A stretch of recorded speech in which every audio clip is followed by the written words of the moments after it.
सेवाति परमानन्दं एवं सततयुक्ताये भक्ता त्वां योक्ततमानसा ये त्वाक्षरमनिर्देश्य माव्याक्तं पर्युपासते सर्वत्रागमचिन्त्यं च भूतस्थामचलं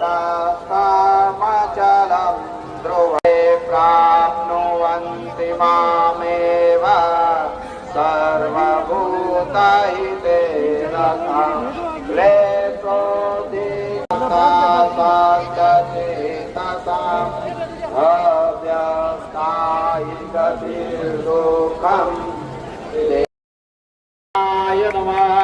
ओम धर्म विद्युत्तमाय नमः। ओम संवत्सराय नमः। ओम संवत्सराय नमः।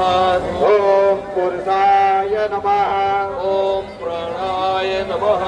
ओम प्राणाय नमः। ओम कालाय नमः। ओम परमेष्टिने नमः। ओम परमेष्टिने नमः। ओम ओम सहाय नमः। ओम महीधराय नमः। ओम महीधरा। ओम वर्तमानाय नमः। ओम वर्धमानाय नमः।